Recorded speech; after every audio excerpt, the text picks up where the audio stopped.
नमस्कार मित्रांनो, मी अण्णासाहेब. जय भीम. आजचा विषय आहे SIR आणि या अनुषंगाने महाराष्ट्रामध्ये सर्वत्र मतदारांची पडताळणी होत आहे. नवीन मतदारांची नोंदणी होत आहे.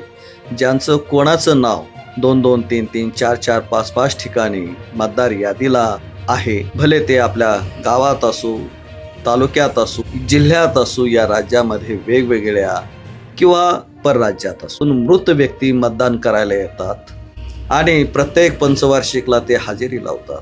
आणि आजच्या या प्रसंगी महाराष्ट्रामध्ये SIR होत आहे. 1 जुलैपासून तर 30 जुलैपर्यंत ही सर्वत्र नोंदणी होत आहे. आता मध्यंतरी समजले की 8 ऑगस्टपर्यंत ही SIR ची नोंदणी चालू आहे. 8 दिवस अजून मुदत दिलेली आहे. आणि ही मुदत भले त्यांना दिलेली असली BLOना, तर खऱ्या अर्थाने BLA आणि BLA 1 आणि BLA 2 यांचं सुद्धा खूप महत्त्वपूर्ण काम या SIR मध्ये असेल. मतदार यादीमध्ये आपले नाव आहे की नाही, आपल्या कुटुंबातील व्यक्तीचे नाव आहे की नाही, किंवा आपल्या कुटुंबातील एखादी व्यक्ती 18 वर्ष पूर्ण झाले असेल, त्याचं नाव नोंदणी करणे किती आवश्यक आहे. त्यासाठी सर्व ज्या प्रक्रिया जी चालणी होत आहे त्या प्रक्रियेमधून सर्वांना जावं लागेल आहे. फक्त ह्या SIR मध्ये जी महत्त्वाची एक अडचण झालेली आहे ती 2002चा पुरावा. परंतु आता सध्या 2002चा पुरावा ज्या व्यक्ती दाखल करतील त्यावेळेस त्यांच्या कुटुंबातील समजा बायको असो किंवा नवरा असो यांचं नाव समाविष्ट केलं जाईल.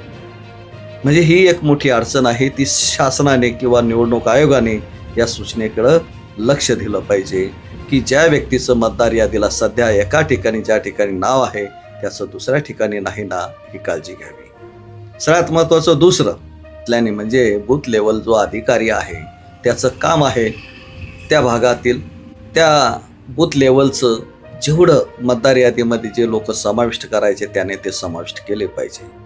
परंतु त्याच्याकडून जर कामामध्ये कुचराई झाली, हलगर्जीपणा जर झाला, तर कित्येकांची नावं मतदार यादीतून गायब होऊ शकतात. हे आपण सर्वांनी ध्यानात घेतलं पाहिजे.